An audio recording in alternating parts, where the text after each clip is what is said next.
Good morning, everybody. We're here for our third training session for the TIPS Toolkit program. And we have a very special guest, Jenny Anderson. She is with the education, she is the Education Justice Organizer for Our Future West Virginia and the Director of Families Leading Change. So, what she's going to do today is she's going to share with us what she does. Hopefully, we can access some of her resources because being a past employee of a school system and working with multiple parents myself, I found that a lot of parents were not really empowered to advocate for their child. And down in my heart of hearts, I feel like, and I do believe, and I'm a strong believer in this, that the success of a child in school is very dependent upon how much that parent is involved in that child's school. So Jenny's going to let us know how we can get our parents to get involved. And Jenny, you go for it. Yeah. So, like she said, I started out as I've been a parent in the public school system for, over 30 years now, believe it or not. I have 4 children of my own. My last child, personal child, is a sophomore in high school. And then I have 4 grandchildren, and 2 of them are in public school right now, in middle school. So, been around for a while, saw a lot of changes. And then with my last child, I got really involved volunteering in her school. And it was around the time, I don't know if everybody remembers Jamie Oliver coming to town to Huntington and working on wellness, and working on food and trying to get the food better in the schools and things like that, which interested me. So we created this program in the school, wellness program, that not only like did an instructional day every year, annually, to get students learning about healthy initiatives, but to also create a wellness council, a youth wellness council that actually worked with the principal. The parents worked with the kids, because of course we also, like she was saying, it's, if you get the kids involved, you get the parents involved, it's a beautiful thing. And that's what happened. That's where I saw that. It also got me really interested in policy and school policies. I had a great principal at the time, and she, I'd go into the office and say, "Hey, have this idea," and she'd basically say, "Well, if it's no more work on me, I trust you. Let's do it." And then instead of her telling me when I came in with a big idea, and instead of squashing me down as a parent volunteer, she would tell me what I could do instead of what I couldn't do. And I think that's what makes all the difference in the world when you're communicating with an administrator in a school. And that's something I tell parents. I help them communicate with the school staff, whether it's a teacher or an administrator. My little thing I'm going to say to everyone watching is, I call it positive manipulation, where a parent might have a concern or an idea, and the trick is to get them to not listen to the tone of your voice, but listen to the words, right? Because chances are you all want the same things, whether you're a parent or a teacher or an administrator in the school, right?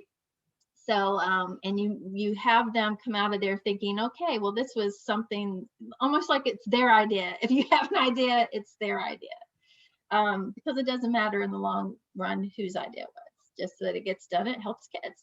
So that's kind of a little bit about what I did.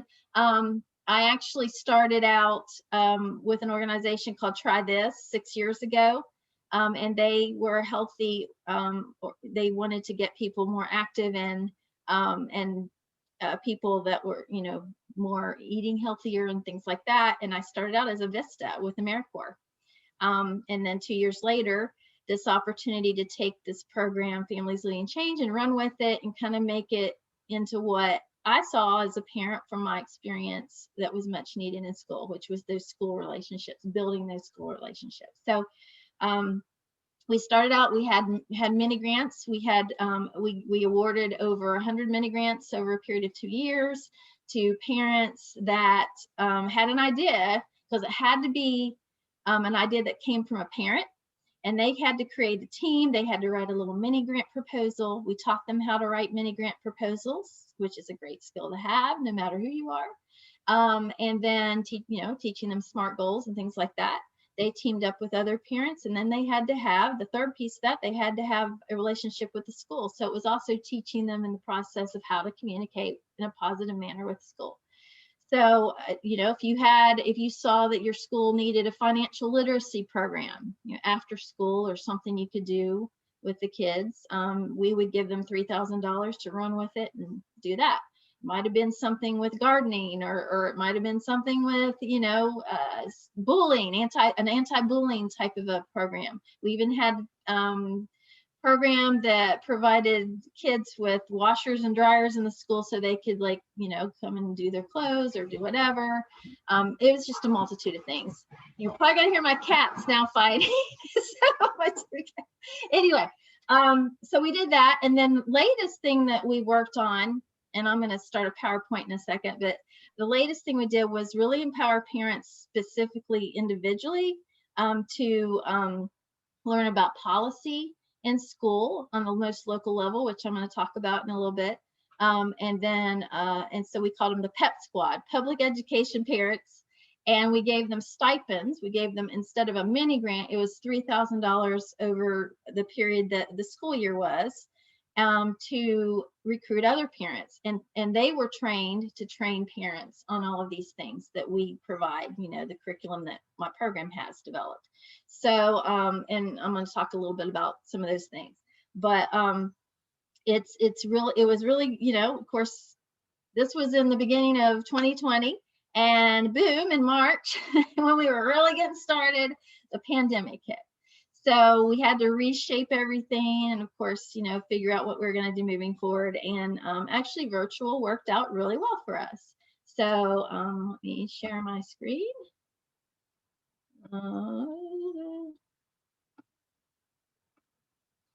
Okay, can you all see that?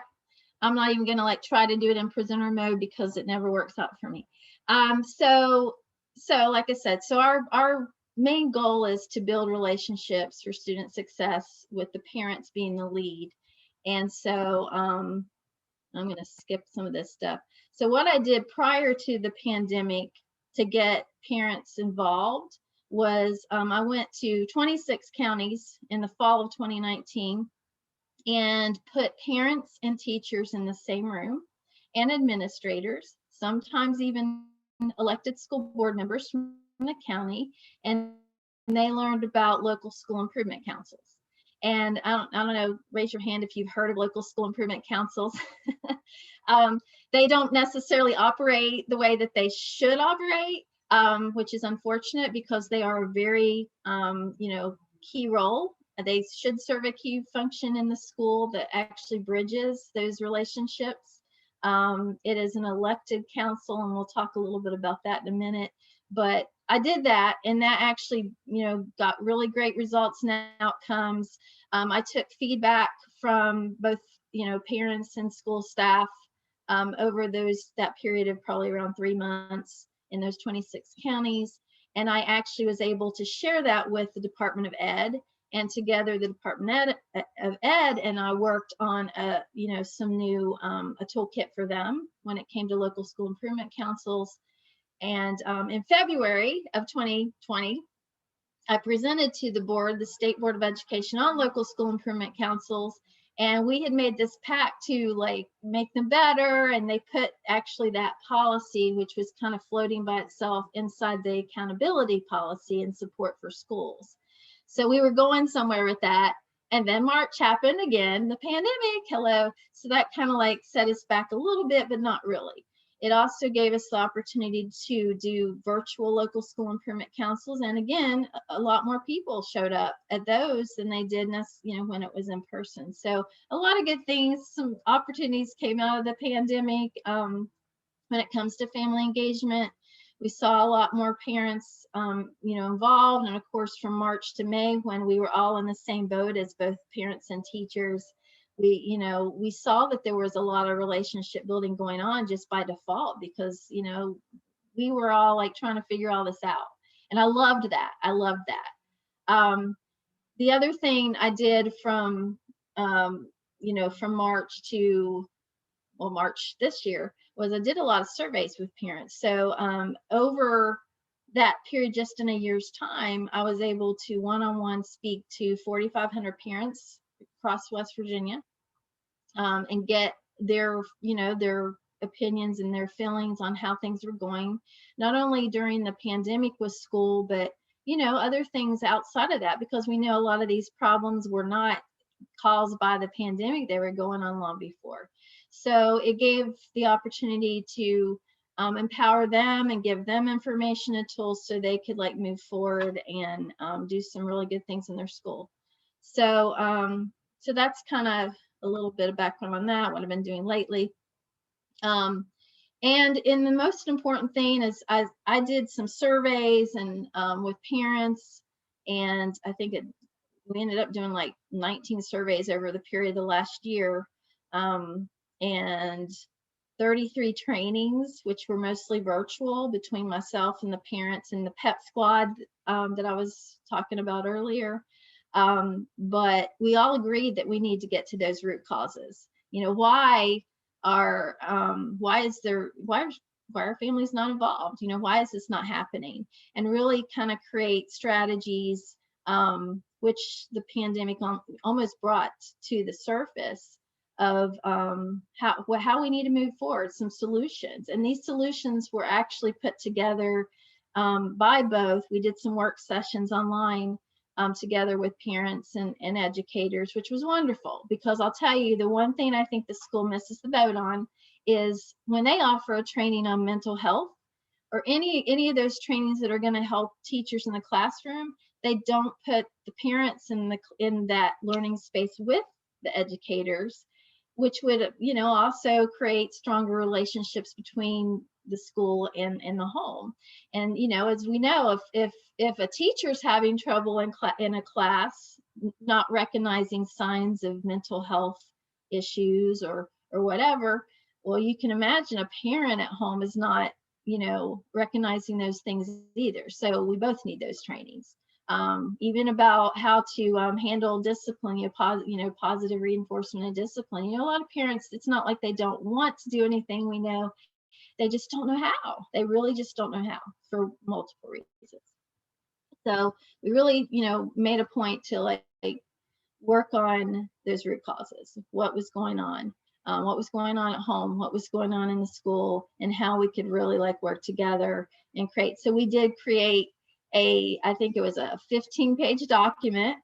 We sent it to the Department of Ed when they were doing their focus groups on going back into school, and they used some of those strategies in their toolkit, which was great. And then a lot of counties have like taken some of that information out of the toolkit and used it as they've been moving forward into how can we if we go to remote, how can we make this better? How can we communicate better with our parents? So yes, we know we have a problem. And so my main thing to tell, when I talk to school staff is, just think about, if you're a parent as well, have you ever been squashed down so low? It's hard to pick yourself back up. Even, and I'll talk about this too, is like, you might be a parent that has really struggled, not because of a school staff problem, but maybe it's, you wanted to be involved in a parent group, PTA, PTO, and you kind of felt like you were kind of ostracized, you weren't invited, you weren't welcomed in there because of whatever reason. It could be, a pride thing, or maybe you had like a negative experience when you were in school. This is talking about the parent, when they were in school, or maybe it's just been kind of cliquey, with those parent groups, because stereotypes, are real. Sometimes those parent groups are kind of like, cliquey, and you don't feel welcome. So I teach people to interview other parents, to look at, or even teachers, to like, when you're having a conversation with someone, look or listen for talents and skills that might come up in the conversation. And we'll talk about that. There's some little cues that I've put together, but anyway, Don't count anybody out. I like to use the example of when I was a parent volunteer, I was actually the PTO president at my daughter's school, and it was field day. And there was a grandmother standing at the side of the fence just watching. She was just taking pictures. She wasn't volunteering that day or involved, but I kind of looked over and saw her, and I just walked up to her and started a conversation with her. And, hey, would you like to come and help? Blah, blah, blah. Because I could tell she just wasn't comfortable. And that grandmother, who was raising two of her grandsons at the time, and they were in the third grade, I think, she went on to be like the best fundraiser person you could even ask for. She worked with box tops of all things, and I don't know if you know what box tops are. There's little things on the packages, and they're worth points, and they add up, and it's a lot of money. She actually ended up bringing in thousands of dollars, and found a new, a skill that she didn't even know she had, which was amazing. So I love to use her as an example. Her kids are the same age as mine or her grandkids, and so she's in high school. And of course, in high school, we know there's not a lot of involvement from parents, like there is in elementary school, nor is there in middle school sometimes. So we look for ways to do that too, which that's where, going back to local school improvement councils, that can be a really good tool to engage parents. I was gonna do a little game, but I think I'll skip it. We might go back to it at the end. But going back to stereotypes and what you sometimes people perceive as where parents are, what they're thinking. Just I always remind people to just have conversations with you. Don't assume anything about where that parent's motivation or where they're coming from, because if you do, we see that sometimes schools end up assuming a lot of things, and they're not just true, and then they don't even reach out to the family. It's like, and you cannot help a child at school and then not reach out to their family either, because that's just not solving a problem. That's just putting a band-aid on something, in my opinion. So another thing we do is say, meet parents where they are. I'm sure a lot of you have heard that. And again, just kind of try to figure out their talents as you're talking to them. What I found, and over the years, is of course a lot of parents are on Facebook. So even if you don't necessarily have internet, a parent will have a phone and they are on social media, and Facebook seems to be the main social media platform where parents are. So I get a lot of information. I kind of watch. I don't know, I don't want to say troll, but I kind of like look at conversations parents are having with other parents, and kind of a lot of times I'll reach out to them and say, hey, I have this information, it might be helpful to you. So I go there, and that's kind of where I get a lot of build relationships. And I know that sounds weird, but it's been very, very helpful, especially over the last few months. I even yesterday, it's like my email box or my Facebook Messenger is pretty full every day, because right now we're talking about standardized tests in school, for example, and parents are asking questions about that, because we have concern for virtual students who their families don't still feel safe to go in the school building. And of course, standardized testing, no matter if you're a third grader or a 12th grader, requires that the student goes into the school building physically. So trying to help them, understand their rights as parents and what that means for them.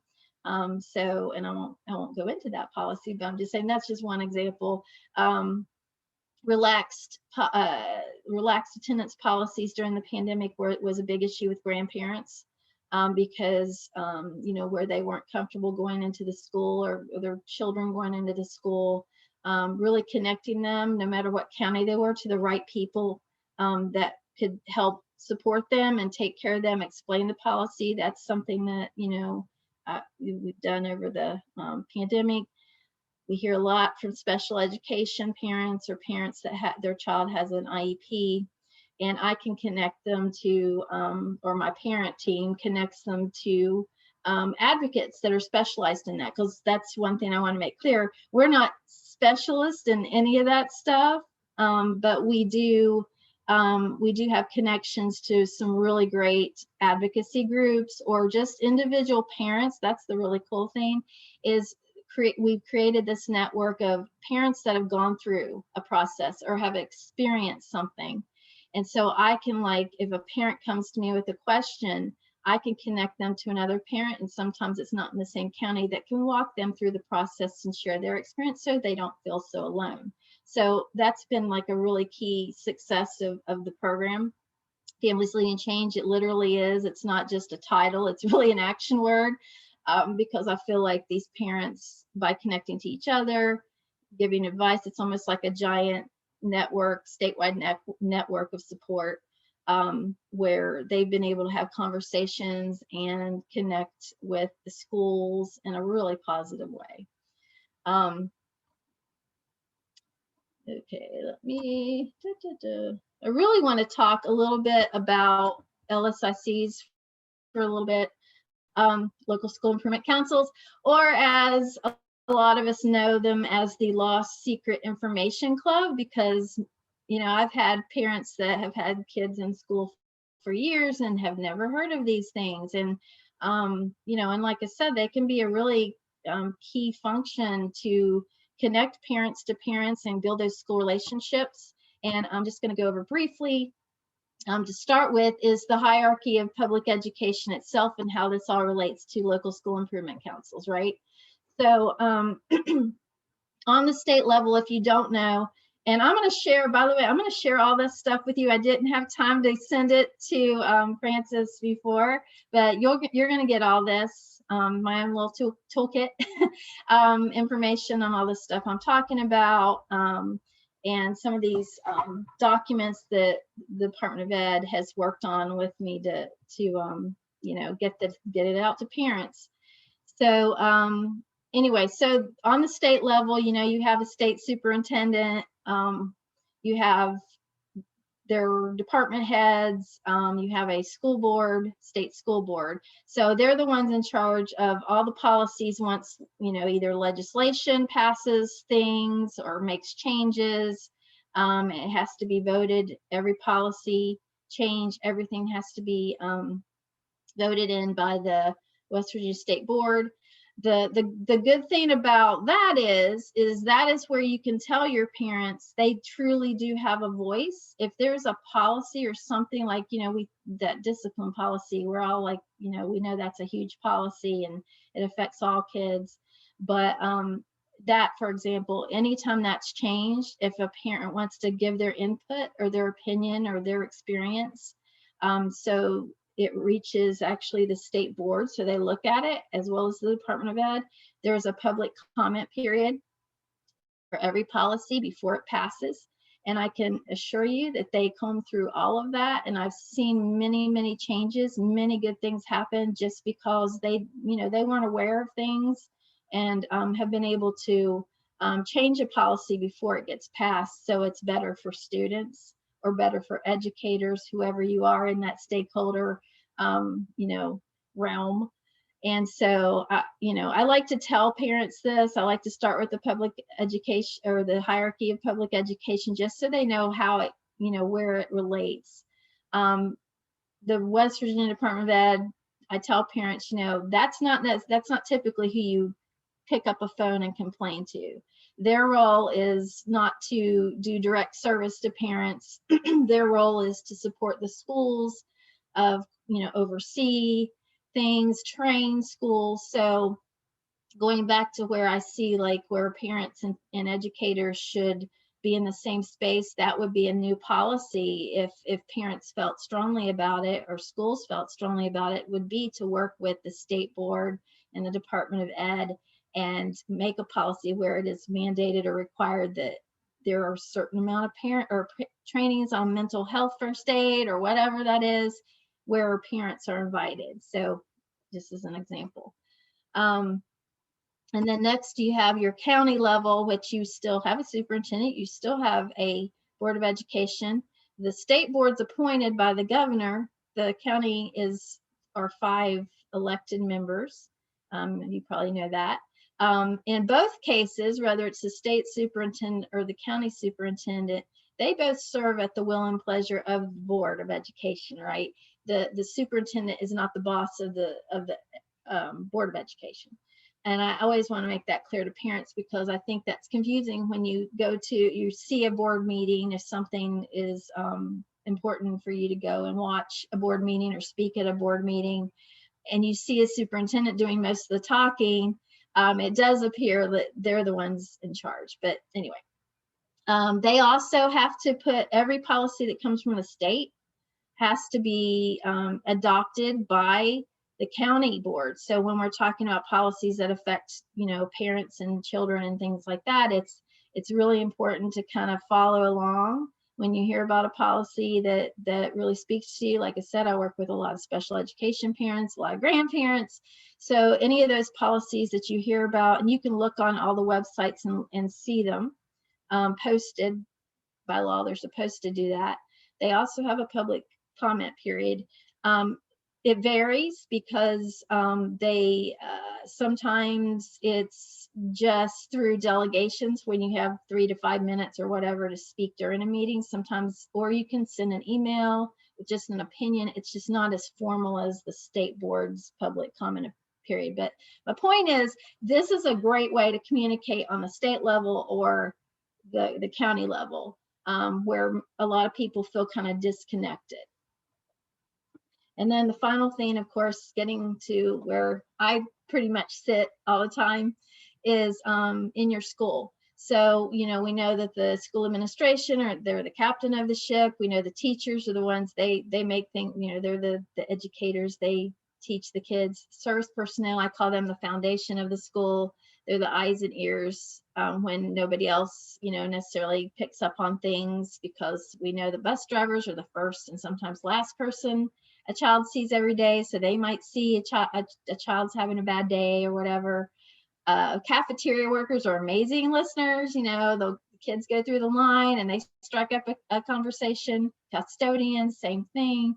So I've seen a lot of times when those service personnel have really picked up on things like if students change in behavior or whatever, and been able to communicate that to the teacher or the principal and get help for the student, and in turn get help for the family. So I'm telling you this because I think it's a good thing to tell parents. I really advocate for that when parents come and they want to know how they can get someone's attention in the school. I say, well, make friends with the secretary, make friends with the service personnel. Those are your gatekeepers. Those are the people that know everybody. They probably know every student's name more so than your regular classroom teacher, right? And then of course the support staff with your counselors and your nurses and all of those people, aides. And then we have your parents, and students, your VIPs, I call them, your students, and your community. So every school has a community partner, and at least one. And sometimes they provide funding, sometimes they provide support in other ways. But policies, as far as on the school level, that's where local school improvement councils come in. A local school improvement council is, I'm going to tell you who it's made up of in a second, but just so you know, they actually work on policy. They can create the school handbooklet. They can change a lunchroom policy internally in a school. They can change a discipline policy internally in a school. They can bring on, they can initiate a waiver that goes outside of county or state policy. The local school improvement council can do this, that brings in another staff member or brings in an alternative program that's outside of policies or scope of policy. They can create committees. They can do a lot of things. And the way I see it to really get parents involved is looking at who is all in charge, or who are members of these groups, which I'm going to go now. Oh, I left that slide out. So it will be in your little toolkit, but just to go over it. So the LSIC is actually made up of 3 elected parents And that is elected from the whole student body of parents, okay, or the whole body school community of parents. It's not just a parent group that you elect out of. It is like any parent can nominate themselves. And if there is a parent group, they're in charge of the election, so they kind of like they decide how that's going to be. Is it going to be like by paper vote? It's going to be by ballot, like an online ballot, an all call, whatever it is. There's my cat. Hold on, we're taking a commercial break. Okay, I think they're done.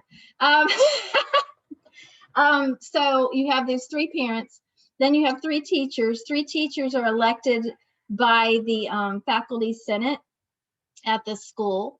And then you have 2 service personnel, or 2 that are elected from service personnel. One has to be a bus driver, very important because transportation plays such a key role.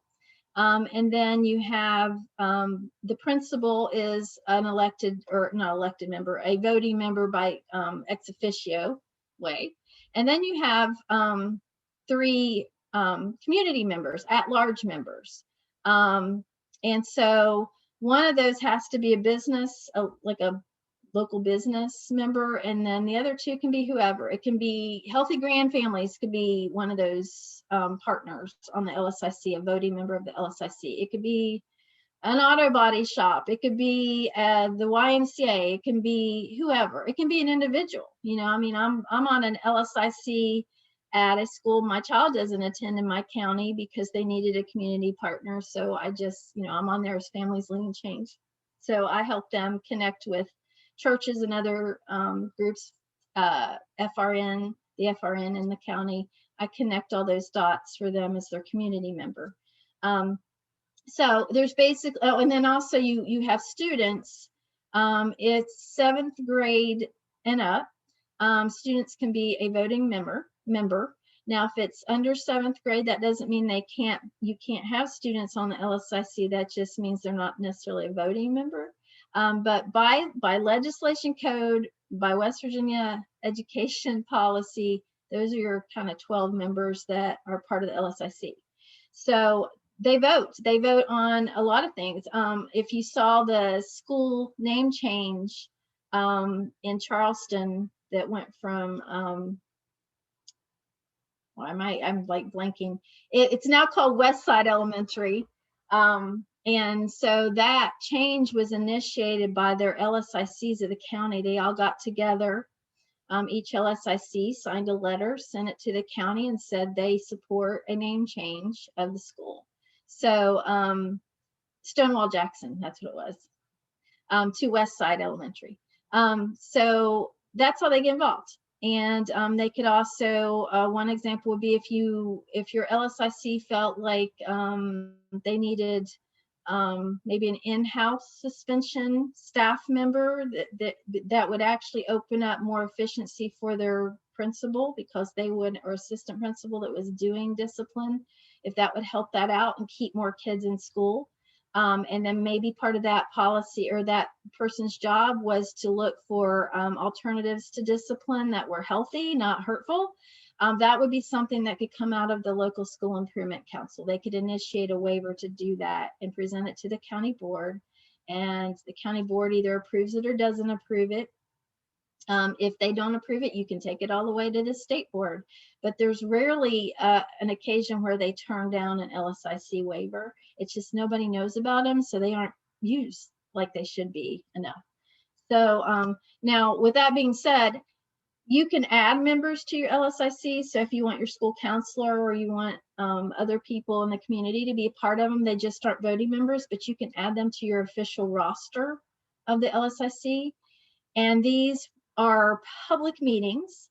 They are ran by Robert's rules, but they are public meetings. It's required that they are public meetings. There's a minimum of 4 a year. They work on the school strategic plan. So that's another reason it's very important, because it really dictates how the school's going to improve in the following year. They have a direct relationship with the elected school board members. So you know, like, oh, it's always a good thing to invite them so that way to the LSIC meeting so they can see what's happening in the school. I'm going to go into that.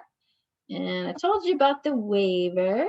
So anyway, I'm going to stop here and just ask if anyone has any questions so far, since there's just kind of a small group of us.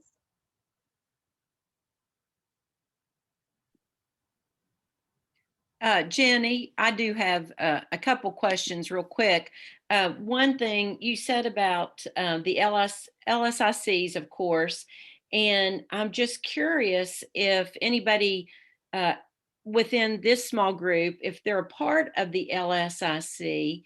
And then also, Jenny, another one, because we're really talking to Lincoln and Logan County people, if you maybe want to share any of that when you went into those counties, have you spoke to many people in those counties also? And you can address this now or after you finish your presentation, wherever it fits in. But I wanted to just kind of bring it closer into this group we have as far as that goes. So Yeah, so one of my PEP squad leaders was Boone County.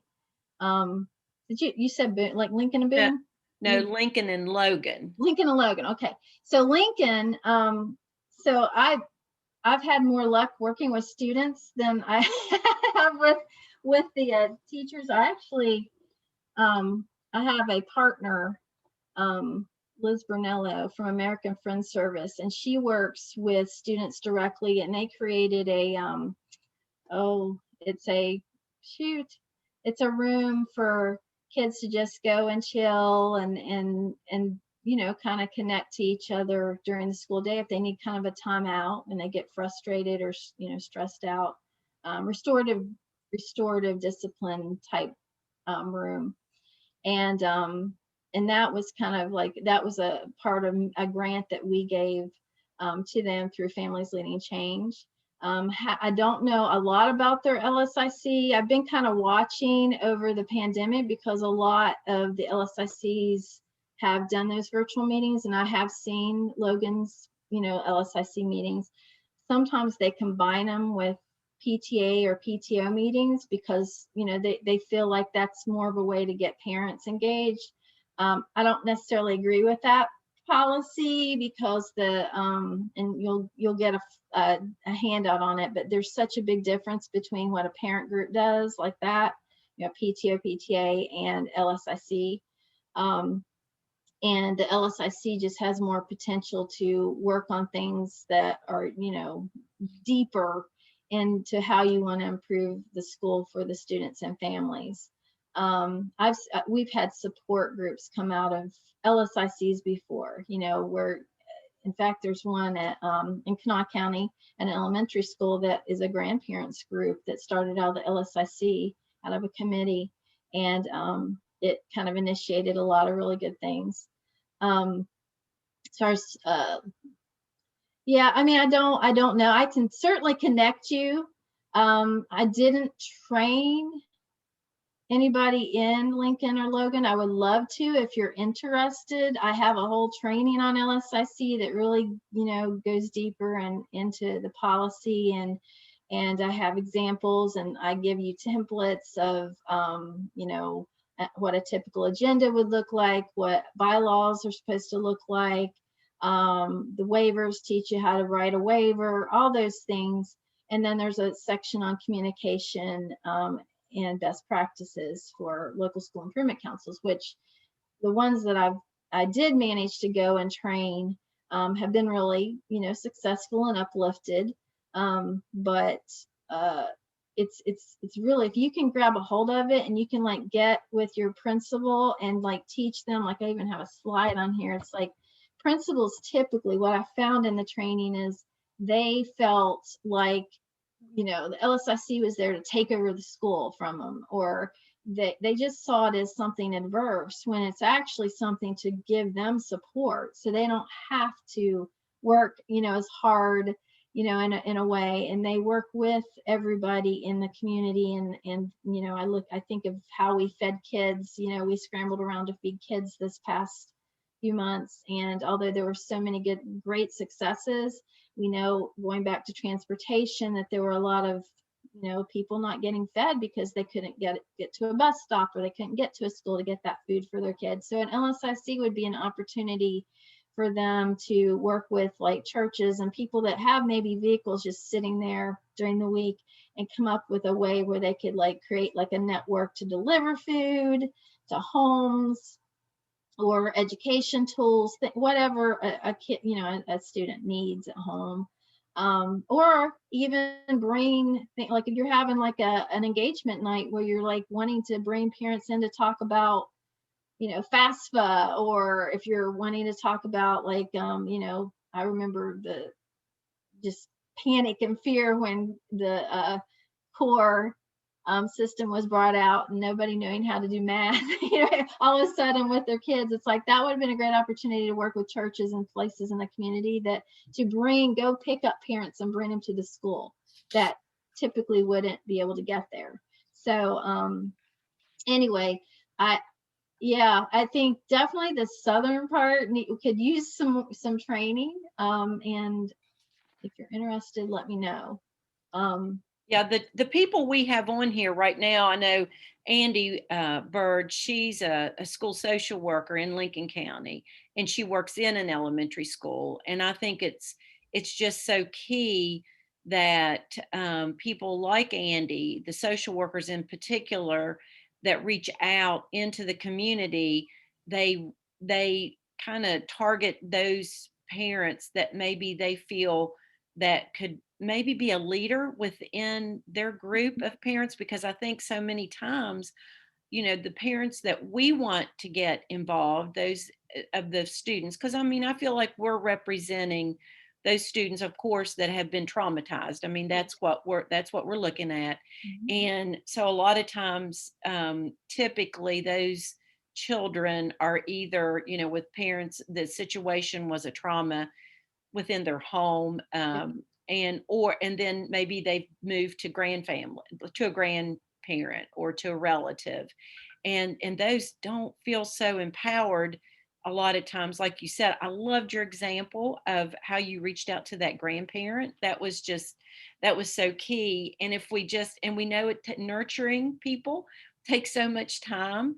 I mean, but it's so worth the effort, because I feel like so many of our parents and grandparents really haven't been nurtured enough to feel welcome in a school. Yeah. So, and I know Candace and Tammy both are with, Tammy's, you're with Logan Pride, Pride, correct? No, I'm with Man. I'm Man, at a grade school, I'm Main sorry. Elementary. Yeah, Gosh, I'm so sorry, Tammy. I'm a counselor with Main Okay. Elementary. Okay. So, see, Tammy is another person who is out there, between the school and the families too. So just and you all can chime in if you want to. I don't want to belabor this point, but I think it's so important that so many of our parents that we want involved just don't feel that comfort of coming to school because of their own experiences in school, and how key it is for us to just gradually reach out to them. And honestly, I think the word passes so much better between a parent and a parent if you can get that, that leader type. So, Yeah. but that's really, does anybody want to comment on anything that we've just, I've kind of talked about, or that she's talked about, Jenny? I'm on our LSIC team, and we actually use it to share like school-wide data, whether it's behavior data, academic data, no specific names, but just in general, how our school's doing on all like we have a check-in, check-out program. That's for our at-risk kids, where we pair them up with a teacher in the building that's not their teacher, just so they have someone to check in at the beginning of the day and the end of the day to just see how their day's going. So we kind of share info from that, like some challenges our students are having, and to see if there's any resources in the community that maybe we've not used. And our parents are really good about knowing what's out there in the community. So we use them for that. We have a, what else did I have on here? Oh, school-wide programs. We are a Leader in Me and a micro society school. So we use the LSIC to share gains from our school-wide programs. And I think ours is very effective. We invite different parents to our LSIC meetings. And then we have a county-wide one that parents can also come to, where we present all of our data from the year and different programs we have going on to address those unmet needs of our students. That's amazing. Yeah, that's how they're supposed to work, right? So, Yeah. yeah, no, that's really great to hear. We have this, I don't know if other schools use it or it's just slogan or what, but there's a parent and student, so I guess it's a survey. And we try to get our students and parents to fill that out. And then we present that data to our LSIC. And it showed this year was very, I guess it was eye-opening because our students didn't feel motivated this year. It was a drop in that from last year. And their other one was public speaking. They didn't feel like they were confident in being able to speak and get their voices heard. So we've really made a lot of push this year to give them opportunities to speak, like in to run for government positions, to run for different micro positions, start their own business within the school through our micro society. So we've kind of used that data and shared out with our parents, like how we're trying to meet those deficits that our kids brought out. Do you find when you create programs like that more parents just automatically get engaged and they just start spreading the word, or is it just not there yet? Our parents, I mean, it's been a challenge. We do newsletters, Facebook. We have class tag that we try to share info and push info out, especially during COVID. Like, it's been pretty challenging because our parents cannot be in the building. So to get that information out, we've really made a push this year to connect with their families and make sure that they know what's going on in the school and what our plans are for our students, like to make sure that their needs are met and to make sure that we're making gains academically or mentally or behaviorally. Our kids come back to school and you can tell they're not used to interacting with other kids. So we did have a little bit of behavior problems when they first came back to like 4 days. And now we've identified those and kind of work with those kids and did the check-in, check-out with them. So things are getting a lot better. And I think just working with our parents on things like that, little things. Yeah, no, that's great to hear. And that's kind of what I've seen too. I think that I don't want to say the pandemic's been great, but it's been such an opportunity to like really look at those strategies, when you're talking about how you're going to communicate to parents and ask them what they need to help their students at home. And I know I a couple weeks ago, I was talking, it was an LSIC meeting. We were talking about what students have been dealing with just recently as they've come back into school.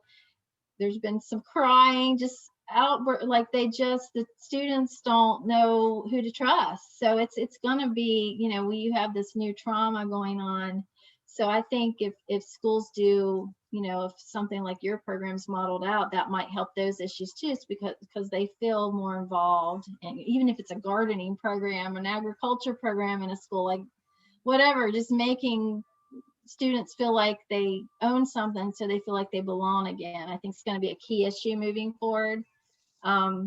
Just listening to that principal, she was just heartbroken. She goes, I don't know what to do for these kids that are just crying. It's like they don't even know why they're crying. I don't know how to help them. It's just going to take time. So that's what they've done. This is a middle school, and they've just decided to create this really great, strong agriculture program. And it's starting even 2 weeks ago when she was just talking about this. In the 2 weeks now, I'm seeing a lot of the changes already happening where the kids are feeling more comfortable. So yeah, I love that. Logan County actually put a resource officer in our building this year. He has been such a big asset to us because he will go to the home and check on our kids, make sure that they have what they need. He picks up homework for our kids that don't have transportation and brings it in, delivers books to the homes. He's brought kids in whose parents just couldn't get them in during COVID for whatever reason. He's went to the home and picked up students and brought them into school. And it's a good way for us to and he has a drug dog. So the kids really connect with him. He brings the drug dog around to to meet the kids. So the kids have kind of bonded with him over his little drug dog that he brings around to the school. So they don't see him as threatening or like someone who's there to like remove their kids or they're not in trouble. They really do see him as a support. That's great. That's great. Anyone else want to comment? You can go ahead and finish your presentation if you want. I wanted to say to Tammy, oh, what a shout out for that resource officer. Yeah, no way. Wow, that was out of nowhere, because I'll tell you, it's not always like that in schools, but they are using their resource officer well. So, okay, go ahead, Jenny. Yeah, well, and I was just gonna wrap up. I mean, my challenge is to just really think about how families can work with the schools and have a voice as a team. And I mean, gosh, Tammy, your school sounds amazing. That's great. And I might have to come down there and visit soon. I've been fully vaccinated. Woo! You can come down anytime. But yeah, I love to collect stories like that, because it really gives these, both educators and families that just feel kind of hopeless sometimes, and just overwhelmed because of what's going on in the last few months. When you hear stories like that, it just really gives them hope. So yeah, I'd love to come and maybe interview you or something and share that with people. And the other thing is, I'll say, is one of the things we do is encourage parents to really delve into policy, work with the school.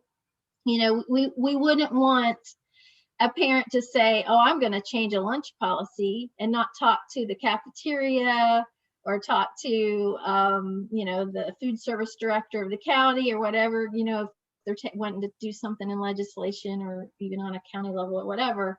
So, but to encourage them to be a part of it is great, and to teach them how to do that. I mean, I have a workshop on policy development, how you do it, like just start to finish. This is your 101 on how to like get into that work. And because of that, like one thing Families Leading Change did was a group of students and parents came and said, I want to, do something about the food waste in the school. And so they're the ones actually that brought the shared table policy to life a few years, I guess 4 years ago. It was during the strike. And so that's just something I wanted to put out there. If anyone, is interested in policy work, we can help you for sure. LSIC can create policies. You can create them outside of LSIC, but it was just it's a good way to kind of connect everybody so they're working together on something that's going to really, change the school system. But that's really all I have. I kind of abbreviated some things today. Oh, it was great presentation. I'm glad it's been recorded, so I'm hoping that it will be shared amongst many. Jenny, are you going to give your contact information within the things that you send to us also? Yeah, I'll send that, and it has my contact information on there. And you get all kinds of goodies. It'll probably take you like a whole day to go through them. There's a lot. I'm going to go on and send everybody it's a big file if you're interested though. It's the whole LSIC training, because it has all these great documents in it. And then I have a couple of parent engagement documents I like to share that are really good, that I've gotten from national people. But yeah, I really enjoyed, you all today. It's been fun. Oh, it's great. And when I worked in the school system in Kanawha County, I was an assistant attendance director / school social worker. And I never attended an LSIC. But anybody can go, correct? I mean, anybody can just go and attend those meetings. You got to find out when they are, which they're typically, how often are LSIC meetings? Yeah, so they have to have one every quarter. It's like it goes by each grading period. What's really interesting was when I was working with Department of Ed on this stuff, there's a big section in the policy, and it was talking about this special meeting. And I had never heard of it before. And, you know, I've been around for a while. And it's a required town hall meeting that the LSICs are supposed to have, in addition to like that quarterly meeting. So one of the changes legislation made was that they don't require all the LSICs to meet with the county, just the low risk or low performing schools. Not low risk, but low performing schools. But a lot of counties are meeting with all their LSICs anyway, which is great.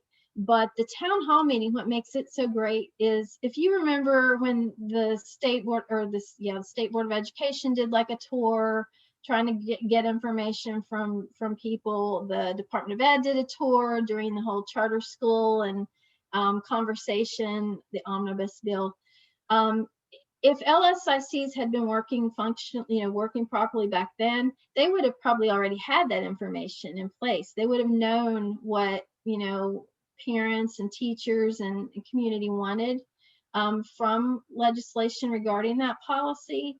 And it's just you can invite legislators to that town hall. You can invite, anyone you want. You can set it up as a panel, or you'll see in the big toolkit I have, we set it up in round tables and everyone alternates. We have different subjects that are aligned with the strategic plan and what we want to see. And oh my goodness, we've gotten my daughter's high school, our LSIC added, home ec class and added different stuff like that. We added a traffic pattern change, all from that town hall meeting, because we got more people. You hype it up a little bit better than you do your normal LSIC meeting, and you make it a big deal, advertise it and everything. And it's been really good in Cabell County so far. And I've been, able to watch it and go to a lot of them because they're open to the public. I can go to as many schools as I want. You could too. So it's been interesting. And most of them are in the evening. Is that correct? Yeah, and that's the thing. Best practice, you want to make sure they're at a time of day where anyone can attend after work hours. Or, also with the bus drivers, some LSIC meetings were happening like at 3:30 or 4 in the afternoon, and it was leaving out that bus driver who's a key person to have. They're a voting member. So that was part, as I was going around the state trying to train, is like telling, letting people know, you really think about be intentional of when you have these meetings. There was a school that had them at 7:30 in the morning in Putnam County, a little school. I was like, oh my gosh, that's crazy. Yeah. But anyway, yeah, they're a good thing to, I'm not done with trying to uplift them, because again, they're so important. And I'm really trying to work with legislation, trying to add some things and make them more functional to help families and other people get to them. Yeah. Well, that's great, great information. And I feel like that as someone as a social worker not attending those, in order for me to really understand them, I should have attended and then shared that, with some of the families that I worked with, just so that they felt like that there was a way. And I'll kind of end mine with a little story. I think that kind of sums up about who social workers are and who the support people are that work in the school system, because that's who's been involved in this program. Hopefully we can get more teachers involved also with some of this, and that's kind of the goal, because they are the center of the classroom as far as I'm concerned. And but anyway, back in the 90s, I was on staff, and we had probably about 18 or 20 what we call assistant attendance directors, or school social workers, that were known in Kanawha County as. And they were doing massive cuts, and so they were about to cut almost half of our staff, which was just like, and I think it was just like, okay, speech therapists are getting cut, these people are getting cut, so everybody has to take their cut. Okay. So here we were about ready to lose a large part of our staff. So we contacted the newspaper, and we explained to them, what was going on and how concerned we were about the students that we represented. So they did this front page picture. There were two of us that were involved in the article, and the other assistant attendance director, there was a picture of her standing on a trailer, that we made all these home visits. I mean, many trailers we visited, with all kinds of things around the trailer. I mean, it looked, impoverished. And there she stood, like knocking on the door. And I had told the reporter that a lot of times we're the only voice that these children have, and that was kind of the heading, we are their voice. Well, we wanted a meeting with the superintendent, and he'd had lots of meetings with speech therapists, with all these different groups that were being cut. So here we all are in this big boardroom with the superintendent. So he kind of puts his head down and he doesn't face us, eye to eye. And he says, well, now, because everybody's taking cuts and this is what the budget looks like. And so he goes into all this fiscal information, and nobody said anything but me. I mean, I was probably the older one in the group and the more senior. And I just said, Dr. During was our superintendent at the time. And I said, Dr. During, we're not here to advocate, for as far as like our positions individually, but we're here because we represent the kids. And we're afraid that if you cut our staff so deep, that there's no way that we can, really represent those kids that are and those families that are so left behind. And it's just like he just sort of melted. And so it ended up we didn't get not one person cut. And he did mention the newspaper article in our meeting. He said, now you all just did me in with that newspaper article. I just, how can I do this? But that's the whole point, is that so many of us, are the ones that reach out to these families, and we've got to make them feel more comfortable. So all that being said, I would hope that we could get more support staff involved in these LSICs, and then reach out to parents and make them feel comfortable, so they feel comfortable coming in to these to support their school. And it only benefits the child. I mean, that's the whole benefit. So that's all I have said. Anybody else want to add anything before we wrap this up? Okay. Well, Jenny, thank you again so much for your presentation, and it will be shared with many. And you just have a great rest of your day. And those who attended, thanks for coming. I hope you will tell anybody else that's involved with the toolkit that this was a great presentation, and we look forward to all the slides that you will send us. And I guess it's just in that group email. You can send it Yeah. that way, Jenny. Okay. Yep. Thank you all for having me. Okay. Thank you. Thank you. Bye. Bye.